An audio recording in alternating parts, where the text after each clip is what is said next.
আমার ভাইয়ের রক্ত রাঙানো 21শে ফেব্রুয়ারি।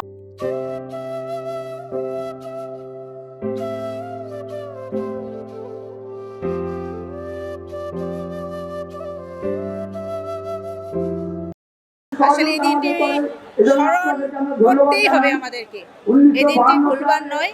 আমি আমাদের নেক্সট জেনারেশন যারা আসছে বা এখন আছে যারা, সবার উদ্দেশ্যে এটাই বলবো যে আমাদের 21শে ফেব্রুয়ারিকে যেন আমরা কখনো ভুলে না যাই, তাহলে তো আমরা আমাদেরকেই ভুলে যাবো, তাই না?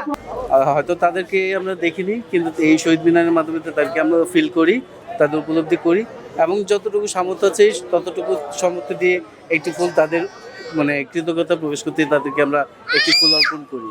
এটা হচ্ছে বাঙালি হিসেবে তাদের প্রতি আমাদের একটি শ্রদ্ধা জানানোর প্রতিক্রিয়া।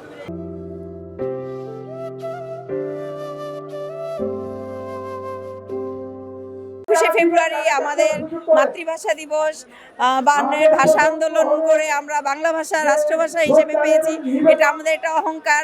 আর আমরা মনে করি যে প্রতি বছরই এভাবে আমাদের এসে তাদের প্রতি শ্রদ্ধা জানানোর জন্য আমাদের এতটুকু করা, এটা আমাদের একটা নৈতিক দায়িত্ব। আসলে খুব একটা সুন্দর একটা অনুভূতি দিতে আসছি, সবাই মিলে আসছি, আনন্দ হচ্ছে।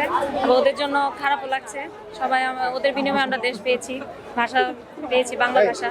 পরবর্তী প্রজন্ম যেন ওদের শ্রদ্ধা করে সবসময় স্মরণ করে, মানে সম্মান করে, এটাই মানে আশা রাখবো, যেন সবাই ফুল দিয়ে শ্রদ্ধা জানায়।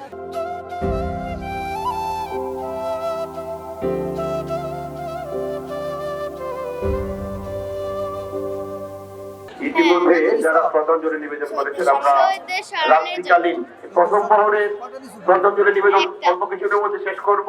সবাইকে ফুল দিতে আসতে বলবো, শহীদদের স্মরণে যথাযথ সম্মান করে তাদেরকে অনেক সুন্দরভাবে আমাদের সহযোগিতা করেন। যারা আমাদের দেশের জন্য প্রাণ দিয়েছে তাদের তো আর আমরা কি বলবো, তাদের প্রতি আমাদের কৃতজ্ঞতা শেষ নেই।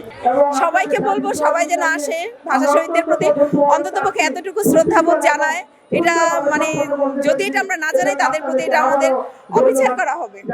এবং আমরা আমাদের নেক্সট জেনারেশনকেও বলবো তারা যেন এটা অব্যাহতি রাখে। আজকে শহীদদের স্মরণে শ্রদ্ধা রেখে আমার শতকোটি যে শহীদ আজকে শহীদ হয়েছে দেশের জন্য, তাদের প্রতি শ্রদ্ধা রেখে আর কি বলবো, তাদের যাতে আমাদের শ্রদ্ধা আমরা সবসময় জানাতে চাই, আমাদের ছেলেমেয়েরাও জানে এটা ধরে রাখে, সেটাই চাই আর কি।